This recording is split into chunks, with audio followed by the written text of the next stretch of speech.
चलिए, तो मैंने आपको फॉस्फोलिपिड अभी समझाया। देखिए मैंने फॉस्फोलिपिड फिर से लिख दिया है, एक बार फिर से बताते हैं। फॉस्फोलिपिड कुछ नहीं है, सिंपल लिपिड, और कोई भी फॉस्फोराइलेटेड ऑर्गेनिक कंपाउंड अगर जुड़ जाए आपस में केमिकल बॉन्ड की मदद से, केमिकल बॉन्ड यहाँ पर कोवलेंट ही होते हैं, तो वहां जाके तब बनता है फॉस्फोलिपिड। डाइग्लिसराइड का स्ट्रक्चर आपके सामने है। अभी मैंने आपको पहला एग्जांपल भी बता दिया था फॉस्फोलिपिड का, फॉस्फोटाइडिक एसिड, जहां पर फॉस्फोराइलेटेड ऑर्गेनिक कंपाउंड कौन था, H3PO4 था। और H3PO4 का स्ट्रक्चर आप देखें कि ये था उसका OH पार्ट, ये P फिर OH, और ये जाके आपका एक O था, और यहाँ पर रिएक्शन हुआ था, वही डिहाइड्रेशन सिंथेसिस यहाँ पे भी हुआ था, यहाँ पे भी हुआ था, और तब जाके जो बना था उसको मैंने यहाँ दिखाया था अभी के अभी, और वो ऐसा था। ध्यान दीजिएगा, ये ऊपर वाला तो दोनों फैटी एसिड जो अटैच्ड है वो तो एज इट इज अटैच्ड रहेगा, उसमें कोई दिक्कत नहीं है। नीचे वाला, उसके जस्ट नीचे वाला, वो भी एज इट इज ऐसे ही अटैच्ड रहेगा, उसमें कोई चेंजेस थोड़ी आने वाला है, बस चेंजेस आएगा नीचे वाले कार्बन के साथ। ठीक है, तो अब वहां पे क्या होगा, एस्टर बॉन्ड बनेगा।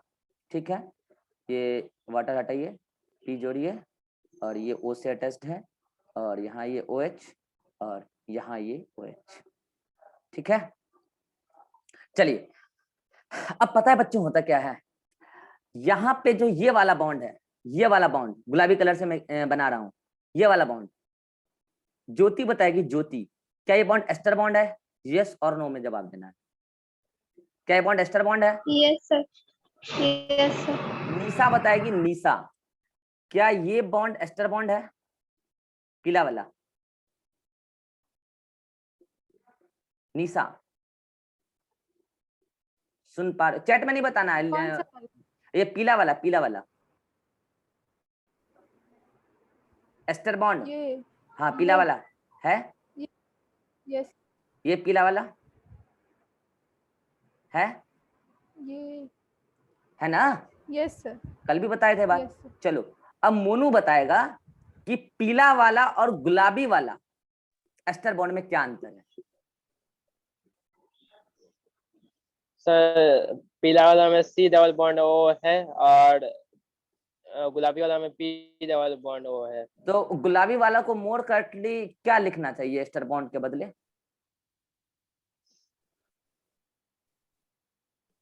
बताऊं? कोई बताना चाहेगा? हाथ खड़ा करो, इसको मैं मोर करेक्टली क्या लिखूं एस्टर बॉन्ड के बदले, कौन सा बॉन्ड लिखूं? अतीक बताओ बताओ। हाँ, phosphoester bond, phosphoester bond, phosphoester bond.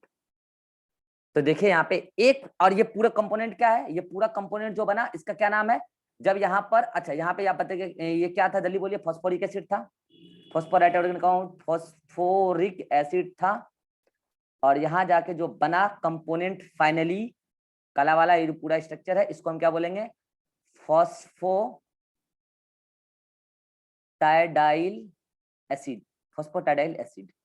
ठीक है, फॉस्फोरिक एसिड और डाइग्लिसराइड के जोड़ने से फॉस्फोलिपिड बना, वो फॉस्फोलिपिड कौन है? फॉस्फोटाइडाइल एसिड है, जिसमें दो नॉर्मल एस्टर बॉन्ड है और एक फॉस्फोएस्टर बॉन्ड है, और फॉस्फोएस्टर बॉन्ड यहाँ लास्ट वाला जो आपको दिख रहा है।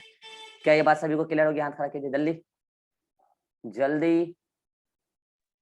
Yes sir. Screenshot screenshot screenshot screenshot.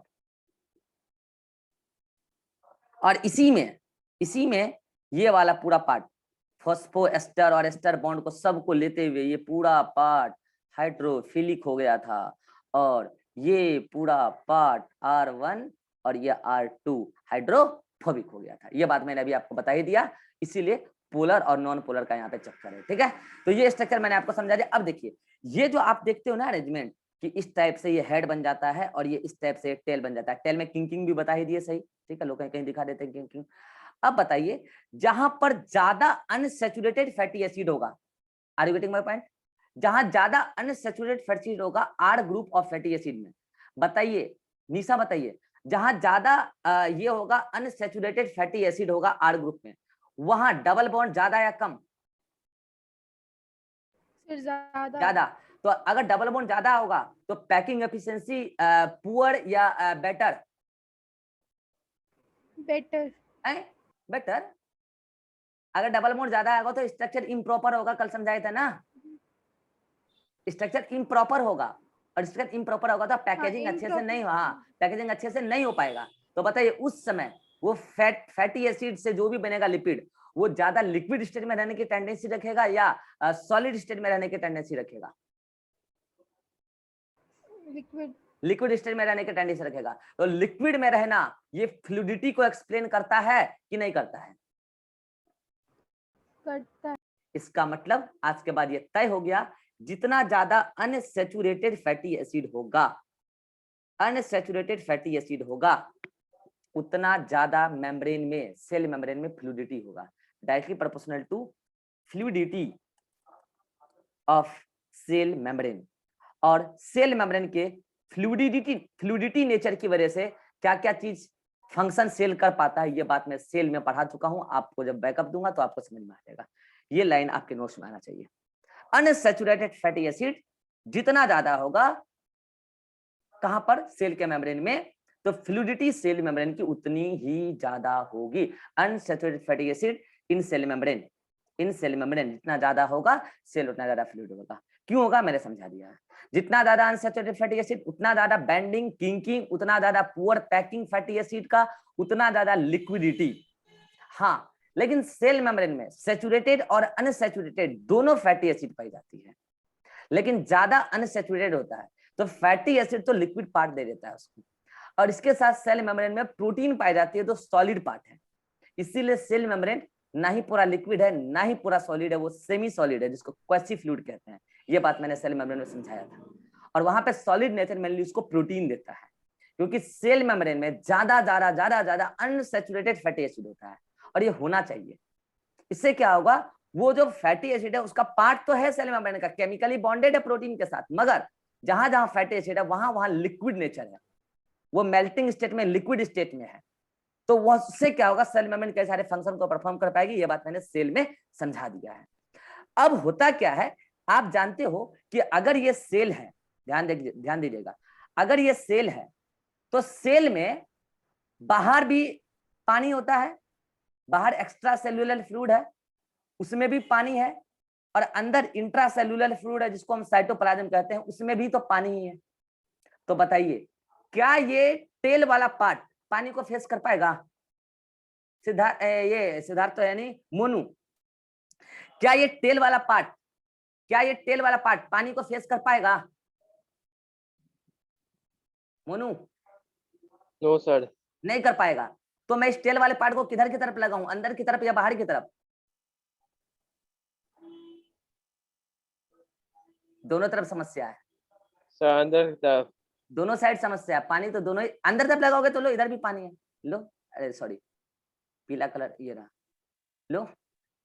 अरे तुम कह रहे हो कि इधर हेड लगा लो बाहर की तरफ, तो लो, हेड तो पानी को फेस कर लिया, अच्छी बात है, पोलर, लेकिन टेल तो बहुत प्रॉब्लम में है ना, अंदर पानी है ना। इसीलिए ये लिपिड क्या करता है, एक और लिपिड को बुलाता है, और उस लिपिड के टेल से ये ऐसे सामने आके अरेंज हो जाता है, थोड़ा सा हाइड्रोफोबिक बॉन्ड यहाँ पे बन जाता है।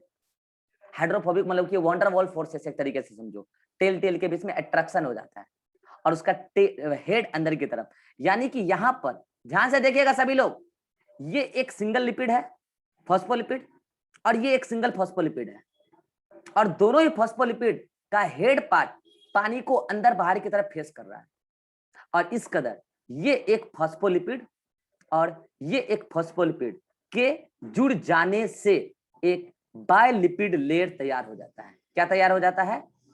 बायलिपिड लेयर तैयार हो जाता है, जो सेल की मेम्ब्रेन को दोनों ही साइड पानी से फेस करने की फैसिलिटी दिलाता है। क्या ये बात सभी को क्लियर हो गया कि बायलिपिड लेयर सेल मेम्ब्रेन को दोनों ही तरफ पानी फेस करने के लिए फैसिलिटी कैसे दिलाता है? Answer will be bilipid layer of arrangement of phospholipid in cell membrane. क्या सभी को क्लियर हो गया? हाथ खड़ा कीजिए। Yes sir. सभी को हाथ खड़ा करना है, बोलना नहीं है, हाथ खड़ा करना है।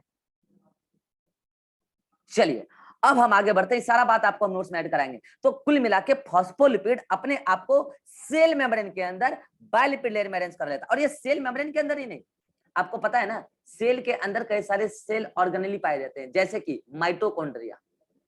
जैसे कि चलो मैं ऐसा सिंगल मेम्ब्रेन बाउंड्री बताता हूँ, लाइसोसोम।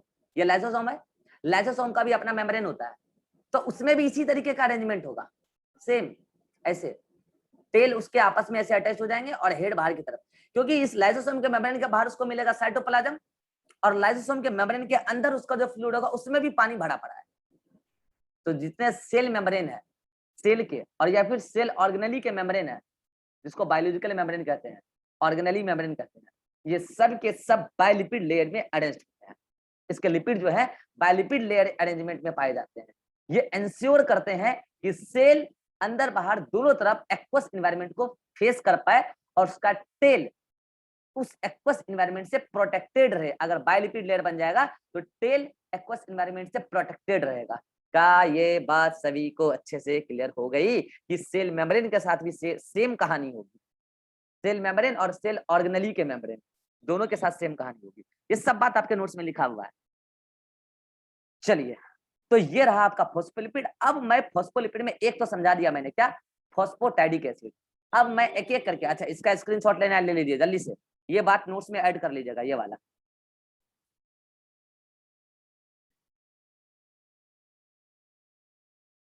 जितना खोल खोल के मैं बायोमोलिक्यूल पढ़ा रहा हूँ ना, ओपन चैलेंज है, ओपन चैलेंज ऑन रिकॉर्ड, कोई नहीं पढ़ा रहा, कोई नहीं पढ़ा रहा गारंटी कह रहा हूँ मैं। पूरे यूट्यूब से लेके अनअकैडमी से होते हुए कोटा तक पहुंच जाना, दिल्ली भी घूम लेना एक बार, कहीं भी चले जाना, इतना खोल के कोई नहीं बता रहा। ये मैं इसलिए बता रहा हूँ आपको एमबीबीएस में मेरी याद आए। जब आप एमबीबीएस करोगे ना, एक टॉपिक होता है बायोकेमिस्ट्री, भाई साहब आपको मजा आ जाएगा, वहां चमक जाएगा आपका दिमाग। यार गजब यार, मतलब लिपिड तो गजब। मैंने कहा ना, लोग इसको बोरिंग करके पढ़ा रहे हैं लिपिड को, लेकिन यार इसके बिना सेल कहाँ है चलिए, अब मैं आपको बता रहा हूँ अलग। मैंने आपको कहा नहीं, क्या हो गया भाई, क्या हो रहा है, क्या हो रहा है? क्या आ गया सामने भाई? हाँ चला गया, अरे वो आ गया था, पता नहीं नोटिफिकेशन। हाँ, तो ये हमें क्या कह रहा था कि फॉस्फोलिपिड में एक फॉस्फोलिपिड का मैंने एग्जांपल बताया, फॉस्फोटाइडाइल एसिड। अब ऐसे कई सारे फॉस्फोलिपिड है, पता है क्यों? क्योंकि कई सारे फॉस्फोराइलेटेड ऑर्गेनिक कंपाउंड है। तो क्या मैं एक एक करके और भी सारे अलग अलग ऑर्गेनिक कंपाउंड यहाँ पे ले आऊं आपके सामने? अरे बोलो, तो चलो पहले इसको मिटाते हैं। एक हो गया, एक फॉस्फोलिपिड हमने पढ़ लिया, फॉस्फोटाइडाइल एसिड हमने पढ़ लिया, ठीक है। फॉस्फोरिक एसिड हटा दो यहाँ से, ठीक है। अब मैं यहाँ पे क्या लिखने जा रहा हूँ, ध्यान देना। अब मैं यहाँ पे क्या लिखने जा रहा हूँ, फॉस्फोरिक एसिड एक प्रकार का फॉस्फोराइलेटेड ऑर्गेनिक कंपाउंड था। उसी प्रकार से एक कंपाउंड होता है जिसका नाम है इथेनॉल, इथेनॉल अमीन, इथेनोलामाइन कहते हैं इसको, इथेनॉल अमीन। और पता है इथेनॉल अमीन का स्ट्रक्चर याद रखना आसान है। किनको किनको H3PO4 का स्ट्रक्चर समझ में आ गया? H3PO4 फास्फोरिक एसिड का स्ट्रक्चर याद है किनको? फास्फोरिक एसिड याद है? अगर आपको फास्फोरिक एसिड का स्ट्रक्चर याद है, यकीन मानिए, विश्वास कीजिए मेरे ऊपर, आपको इथेनोलामाइन और कोलिन उन दोनों का भी स्ट्रक्चर याद है। और अगर आपको उन दोनों का स्ट्रक्चर याद है तो उनसे बनने वाले फॉस्फोलिपिड का भी स्ट्रक्चर याद है। और यही तीन को तो याद रखना है। बताऊं कैसे? बताऊं कैसे? ये देखो, यहाँ पे जो H है ना फॉस्फोरिक एसिड में, H को हटा देना, राइट, ध्यान देना, H को हटा देना, और H के बदले यहाँ क्या लगा देना, CH2, CH2, मतलब दो को CH2 लगाना, और लास्ट वाले इस CH2 से यहाँ N जोड़ देना, और N से 3H जोड़ देना। और अगर N से 3H जोड़ोगे तो यहाँ पे प्लस चार्ज आ जाएगा, क्योंकि इसकी वैलेंसी क्रॉस कर गई, इसमें पॉजिटिव चार्ज आ जाएगा। ये अपना लोन पेयर देखिए बॉन्ड बनाया होगा हाइड्रोजन के साथ, नहीं बना पाएगा इसको, पॉजिटिव चार्ज आ जाएगा। नाइट्रोजन मैक्सिमम 3 बॉन्ड बनाता है, अगर 4 बनाएगा तो चार्ज आ जाएगा, ठीक है। ऐसा बात आप केमिस्ट्री में पढ़ते होंगे, ठीक है। तो यहाँ प्लस चार्ज आ जाएगा। ये जो पूरा स्ट्रक्चर आप देख रहे हो ये इथेनोलामाइन है। क्या सभी लोग इथेनोलामाइन का स्ट्रक्चर लिख लेंगे? हाथ खड़ा कीजिए। क्या सभी लोग इथेनोलामाइन का स्ट्रक्चर लिख लेंगे? मैं एक बार फिर से लिख के दिखाता हूँ, आपके सामने लिख के दिखाता हूँ, देखिएगा।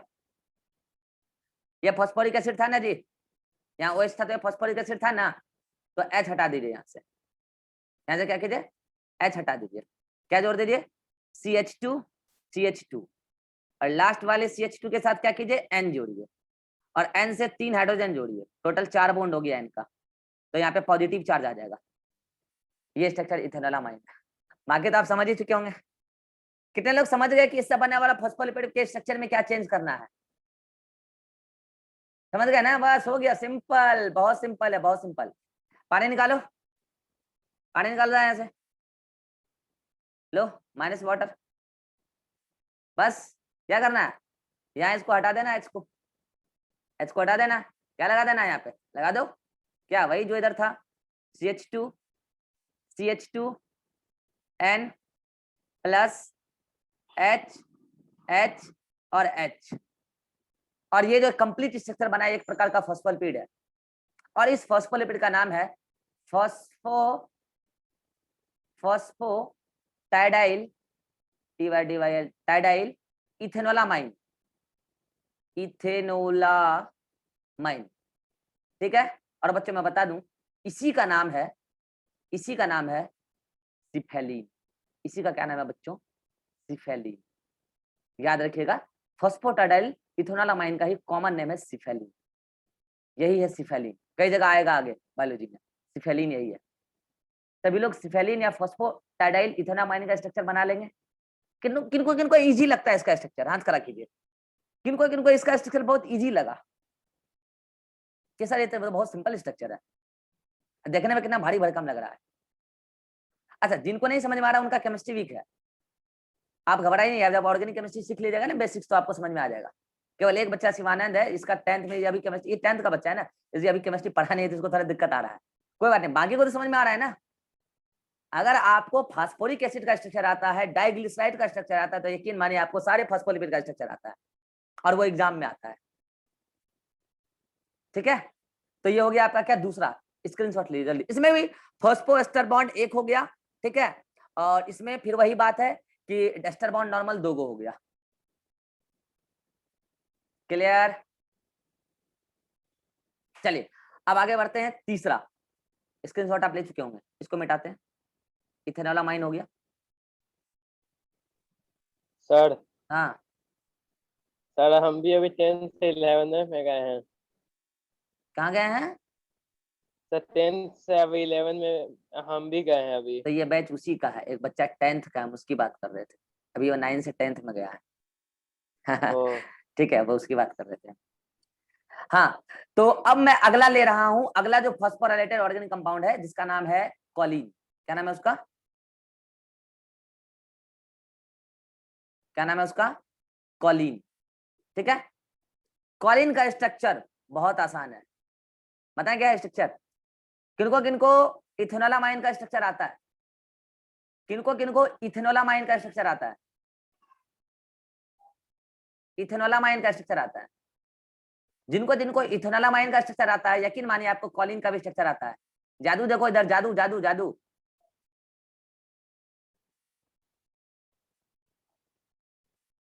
हो गया,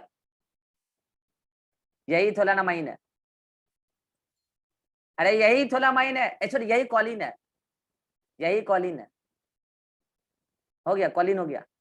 क्या करना है, जो N पॉजिटिव के साथ H लगा था 3 जगह, वहां केवल CH3 कर देना है, CH3 कर देना है। यही कॉलिन है। ट्रिक बताऊं, ट्रिक।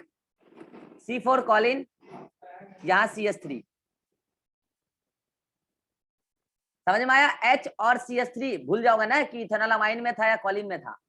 तो N के साथ अगर CH3 है तो कॉलिन है, क्योंकि यहाँ ट्रिपल C है ना। N के साथ अगर CH3 है तो कॉलिन है, और N के साथ अगर H है तो इथेनोलामाइन तो है ही। और फास्फोरिक एसिड का स्ट्रक्चर तो आप ही बोले हो कि आपको आता है। अरे इसका स्ट्रक्चर आता है तो इससे बनने वाले फास्फोरिक एसिड का स्ट्रक्चर आसान है ना यार। बना दे, जादू देखो इधर इधर इधर इधर इधर इधर, बस CH3 करो लास्ट में, CH3, खेला खत्म, हो गया। अरे बन गया फॉस्फोलिपिड।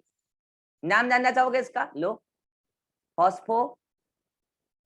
फॉस्फोटाइडाइल Colin, फॉस्फोटाइडाइल Colin.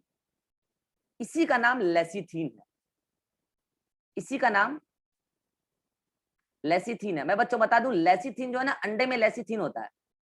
एग जो होता है ना, एग का जो यॉक होता है ना, यॉक, मैं आपको ह्यूमन फिजियोलॉजी में बता दूंगा। यॉक में जो फॉस्फोलिपिड होता है वो लेसिथिन होता है, यही है लेसिथिन। स्ट्रक्चर देख लो, बहुत आसान स्ट्रक्चर है। अगर आपको डाइग्लिसराइड और H3PO4 का स्ट्रक्चर आता है तो आपको लेसिथिन का भी स्ट्रक्चर आता है। आप समझ चुके होंगे कैसे, यही लेसिथिन है। एग में पाया जाता है, यॉक में, और भी कई जगह मिलता है ये लेसिथिन, ठीक है। लेसिथिन और भी कई जगह मिलता है, सेल्स में, न्यूरॉन्स वगैरह में भी ये मिलता है, ठीक है। तो बोलिए लेसिथिन का स्ट्रक्चर किनको किनको आसान लगा? सर ये तो बहुत आसान है, लेसिथिन का स्ट्रक्चर आसान किनको किनको लगा? बस वही बात, यहाँ पे भी एक वाटर निकलेगा फाइनल में, पहले 2 वाटर, कुल मिला के 3 water, 2 normal ester bond, 1 phosphoester bond, खेला समाप्त है। यही है आपका फॉस्फोटाइडाइल कॉलिन, जिसको आप लेसिथिन भी कहते हो। तो ये जो मैंने 3 फॉस्फोलिपिड का स्ट्रक्चर बताया ये इंपॉर्टेंट है। इसके अलावा मैंने कहा ना, और एक नाम बताया था अभी, याद हो, स्क्रीनशॉट ले लीजिए जल्दी से, स्क्रीनशॉट। तो ले लिए हैं। हाँ, और भी है, जैसे मैंने कहा था आपको कि डाइग्लिसराइड के साथ यदि आइनोसिटॉल जुड़ जाए,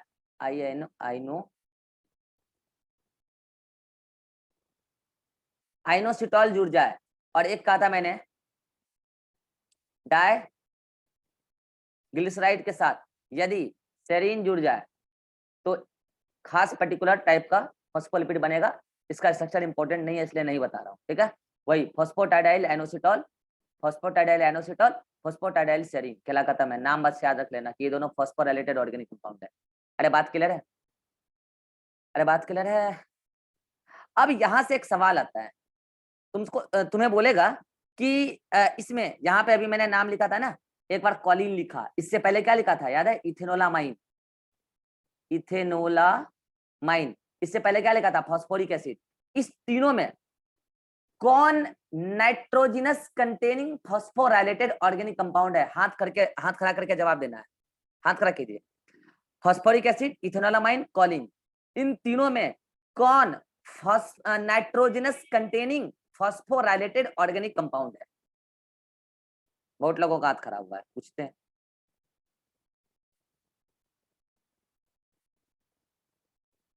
अतीक बताओ। इथेनोलामाइन और कोलिन। शाबाश, इथेनोलामाइन और कॉलिन में नाइट्रोजन है ना यार। अभी देखो ना, ये रहा, अभी भागा भी कहीं नहीं है। यहाँ 9 था तो यहाँ पे भी आ जाएगा। ऐसे ही पूछ देगा तुमको, 3 नाम दे देगा, ध्यान देना, इधर इधर इधर ध्यान दो, ध्यान दो इधर। एक दे देगा आपको फॉस्फोटाइडाइल एसिड, एक नाम दे देगा सिफेलिन, और एक नाम दे देगा लेसिथिन, LECI, LEC हो गया, लेसिथिन। बोलेगा इस तीनों में कौन ऐसा फॉस्फोलिपिड है जो नाइट्रोजिनस कंटेनिंग फॉस्फोलिपिड है? नवीन बताएगा। फॉस्फोराइलेटेड मगर नाइट्रोजिनस, नाइट्रोजन कंटेनिंग फॉस्फोलिपिड। नवीन, तुम्हारा नेटवर्क इशू है। नीचे का दोनों। हाँ नीचे का दोनों, ठीक है, क्योंकि इन दोनों, इसमें क्या है? इसमें इथेनोलामाइन है, इसमें क्या है? कॉलिन है। और इथेनोलामाइन और कॉलिन एक ऐसा फॉस्फोराइलेटेड ऑर्गेनिक कंपाउंड जिसमें नाइट्रोजन होता है।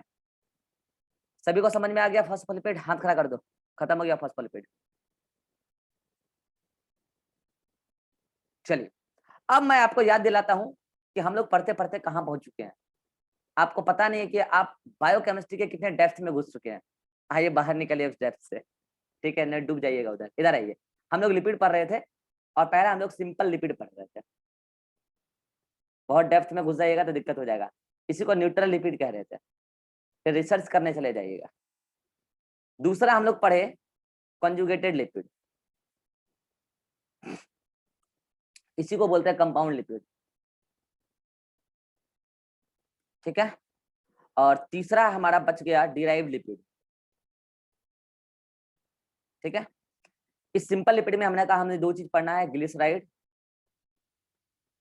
पढ़ चुके हैं, वैक्स पढ़ चुके हैं। हमने कहा कंजुगेटेड लिपिड में 2 चीज पढ़ना है, ग्लाइको लिपिड पढ़ चुके हैं, फॉस्फोलिपिड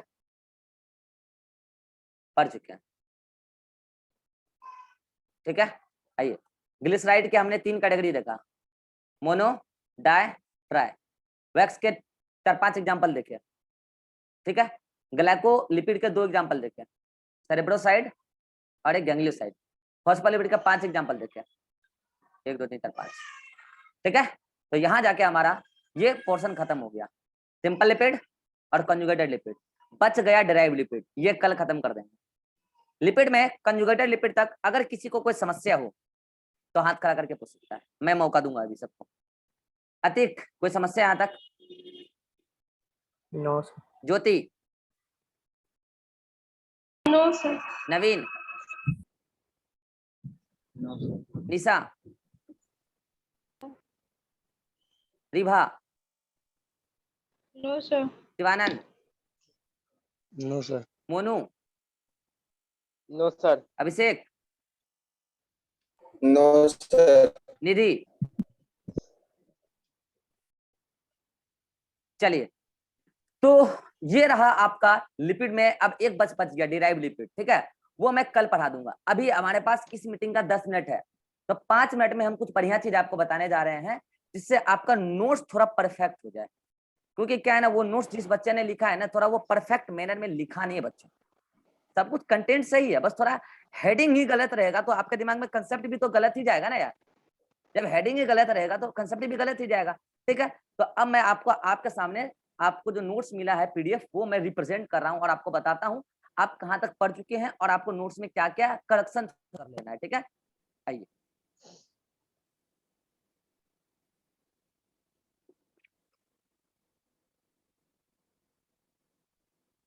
जस्ट 1 सेकेंड, नोट्स आ रहा है। सभी को नोट्स विजिबल है? हाथ खड़ा कर दीजिए। Yes sir. चलिए, तो 1 सेकेंड। चलिए, आप देखिए, ये सब हम पढ़ा चुके हैं। मेटाबॉलिज्म वाला पोर्शन था ये सब, याद है ना? ये मेटाबॉलिज्म वाला पोर्शन, ये सब कुछ पढ़ा चुके हैं। ठीक है, इसमें एक जगह गलती कहाँ था वो मैं आपको दिखाता हूँ। ये सब आप पढ़ ही चुके हैं, ठीक है, आप पढ़ चुके हैं इधर सब कुछ। चलिए इधर आइए, इसमें मैं बताता हूँ गलती कहाँ है। एक गलती यहाँ है, मैं जहाँ जहाँ गलती बताऊंगा ना आप स्क्रीनशॉट ले लीजिएगा ताकि आपको नोट्स में सही करने को मिले। ये तो यहाँ लिखिए एक्सप्रेस्ड मोल्स, कैसे कैसे लिख दी है, एक्चुअल में क्या है एक्सप्रेस्ड एज, इसको मैं काट रहा हूँ, अच्छे से लिख रहा हूँ। Expressed as moles per cell और मोल्स MOLES, मोल्स जो भी है MOLS है जो भी है, मोल्स पर लीटर। स्क्रीनशॉट लीजिए जल्दी से, जल्दी फटाक। चलिए आगे बढ़ते हैं। यहाँ सब कुछ ये 45 नहीं है, ये 45 नहीं है, ये 4 to 5 यहाँ पे मिलीमोल सही लिखा हुआ है। चलिए आगे बढ़ते हैं, इधर ये सब कुछ सही लिखा हुआ है, no correction, everything is correct. जो एडिशन मैंने कहा था आप कर ही लिए होंगे। चलिए ये देखिए इंट्रोडक्टिव पैराग्राफ, इसी पैराग्राफ के साइड में यहाँ पे देखिए जगह है, ये ना पूरा जगह। तो वो जो 2 चार्ट बनाने बोले थे याद है, एनसीईआरटी वाला टेबल नंबर बता देता हूं मैं, जस्ट 1 सेकेंड। 9.1 and 9.2। चलिए टेबल नंबर 9.1 और 9.2 टेबल आप एक पेज में बना लिए होंगे या 2 अलग अलग पेज में बनाए होंगे। लट्ठा लेके यहाँ चिपका दीजिएगा, घर में गोंद होगा, यहाँ पे लेके दोनों टेबल चिपका दीजिएगा साइड में। जब जब पढ़ेंगे उस टेबल को उल्टा के देखना है एक बार, वो सारा डाटा याद होना चाहिए। ठीक है, चलिए यहाँ सब कुछ सही लिखा हुआ है, सही लिखा हुआ है, ठीक है, कोई मिस्टेक नहीं है इसमें, बस थोड़ा सा लाइन छूट गया इसका। ठीक है, ये लाइन छूट गया बस, और कोई दिक्कत नहीं है, इधर सब कुछ सही है। चलिए ये सब कुछ सही है, इधर भी सब कुछ सही है, ये भी सब कुछ सही है, इधर भी सब कुछ सही है। यहाँ पे यहाँ जाइए, यहाँ पे थोड़ा सा मिस्टेक था, यहाँ माइक्रो लिख दिया है 10,000 से ज्यादा, यहाँ ए कर लेना है और यहाँ आई कर लेना है। स्क्रीनशॉट जल्दी ले लिए, नेक्स्ट। बाकी सब कुछ सही है, इधर कोई गड़बड़ी नहीं होता। ठीक है, इधर कोई गड़बड़ी नहीं है, बढ़ते हैं आगे। हाँ ये डाटा मैं आपको बताना चाह रहा था, ये एक डाटा एनसीईआरटी में नहीं है आपका। आपके सेल्स में सबसे अधिक वाटर है, 70 से 90% सेल के साइटोप्लाज्म में वाटर है। अगर आपसे पूछा जाए आपके सेल में सबसे अधिक कौन सा कंपाउंड है, आंसर विल बी वाटर। यहाँ पे लिखा है most abundant chemical in living organism, तो एक्चुअल में ये पूरा लाइन जो है वाटर के लिए लिखा है, राइट जी, ये पूरा लाइन वाटर के लिए लिखा है, ठीक है। उसके नीचे आइए, प्रोटीन है, न्यूक्लिक एसिड है, कार्बोहाइड्रेट, लिपिड और आयन है। प्रोटीन 10 से 15%, न्यूक्लिक 5 से 7, न्यूक्लिक एसिड 5 से 7% और कार्बोहाइड्रेट 3%, लिपिड 2%, आयन 1%। अगर आपसे पूछा जाए maximum percentage of biomolecule, answer will be protein. तो ये लाइन एक्चुअल में प्रोटीन के लिए ऊपर नीचे हो गया लाइन, समझ रहे हो, क्योंकि वाटर बायोमोलिक्यूल नहीं है, वो ऑर्गेनिक मॉलिक्यूल नहीं है ना, वो तो इन, किसका माइक कौन है, माइक बंद कीजिए। वाटर ऑर्गेनिक मॉलिक्यूल नहीं है, वो इनऑर्गेनिक मॉलिक्यूल है। तो अगर पूछा जाए मोस्ट अबंडेंट केमिकल, तो ऑर्गेनिक इनऑर्गेनिक ओवरऑल पूछा है, तो आंसर विल बी वाटर, 70 से 90% होता है। पूछा जाए मोस्ट अबंडेंट बायोमोलिक्यूल या organic molecule in the cell, answer will be protein. And list percentage of biomolecule, लिख लीजिए एक बात एक्स्ट्रा, लिस्ट परसेंटेज इसके साथ लिख लेना, लिपिड के साथ, list percentage of biomolecule. Biomolecule का लिस्ट परसेंटेज क्या है, लिपिड होगा आंसर, ठीक है, ये पॉइंट भी ऐड कर लेना है। इसके साथ साथ आपको अगर बोले आयन कितना परसेंट है, तो 1%। मैं बता दूं बच्चों, आयन जो Na+Cl- जो भी है, आयन सेल्स के अंदर सॉल्ट के फॉर्म में पाए जाते हैं, और सॉल्ट आयन के फॉर्म में पाए जाते हैं, क्योंकि जो NaCl है, ये NaCl में Na+ एक आयन है और Cl- एक आयन है, दोनों का Cl- होगा, सॉरी, Cl- एक आयन है, दोनों के बीच में आयनिक बॉन्ड है, ये सॉल्ट है। तो सॉल्ट आयनिक फॉर्म में है और आयन सॉल्ट के फॉर्म में है। ये लाइन सभी को समझ में आ गया कि ये एक सॉल्ट है और यहाँ पे दो आयन मिलकर सॉल्ट बनाए हुए हैं, और वो आयन सॉल्ट का फॉर्म में है, और सॉल्ट यहाँ आयन के फॉर्म में है, क्योंकि बहुत सारे ऐसे भी सॉल्ट मिलेंगे जहाँ पे आपको हो सकता है आयन है, वो आप केमिस्ट्री में पढ़ते हो। तो ये लाइन एज इट इज आपके बुक की है। In living organism salts are present in form of ions and ions are present in form of salts, example NaCl, ये टूटेगा तो Na+Cl- मिलेगा, तो ये लाइन इसके लिए है, स्क्रीनशॉट ले लीजिए जल्दी। तो ये आप ऊपर नीचे कर लीजिएगा, ये ऊपर नीचे कर लीजिएगा आप अपने नोट्स में, ठीक है। चलिए अब आते हैं, इसका एक ट्रिक देते हैं आपको। ये जो बायोमोलिक्यूल है, protein, nucleic acid, carbohydrate, lipid, इसका सीक्वेंस, सबसे अधिक तो प्रोटीन है, सबसे कम लिपिड है, बीच में फिर न्यूक्लिक एसिड और कार्बोहाइड्रेट आया हुआ है। तो इसका मैं आपको सीक्वेंस बताता हूं। प्रोफेसर ने कार ली, ये बायोमोलिक्यूल के ऑर्डर के लिए ट्रिक है, स्क्रीनशॉट जल्दी से। प्रोफेसर प्रोटीन ने न्यूक्लिक एसिड, कार्बोहाइड्रेट, ली लिपिड। केवल मैंने क्या बताया इसमें, बायोमोलिक्यूल का ट्रिक है ये, इनऑर्गेनिक का नहीं है, इनऑर्गेनिक में सबसे अधिक वाटर है। स्क्रीनशॉट जल्दी से। चलिए ये भी मैंने क्लियर कर दिया, अब आ जाइए आगे।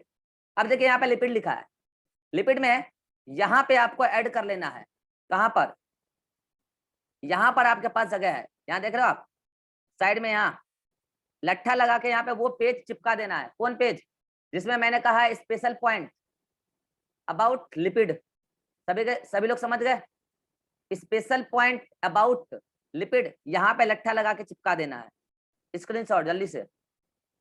नहीं समझ में आया बाद में तो दोबारा वीडियो सुन लीजिएगा यूट्यूब पे साटने वक्त, कंफ्यूज हो तो। चलिए नेक्स्ट, ये सब मैंने बता दिया है। अच्छा अब क्या है, यहाँ पे आपको हेडिंग डालना है, यहाँ पे आपको हेडिंग डालना है सिंपल लिपिड। अच्छा सुनिए, यहाँ पे पहले आपको क्या करना है, एक और पेज चिपकाना है, सुनिए जल्दी से। इस मीटिंग का 1 मिनट है, इस मीटिंग का 1 मिनट है, और अच्छे से मुझे समझाना है। रुकिए मैं नया मीटिंग क्रिएट करके पूरा समझा ही देता हूँ नोट्स में कैसे कैसे एडिशन करना है, ठीक है। जस्ट मैं नया मीटिंग क्रिएट करता हूँ, 2-4 मिनट के लिए करूंगा बस, क्योंकि मीटिंग जस्ट खत्म होने वाला है, 5 मिनट लेंगे आपका बस।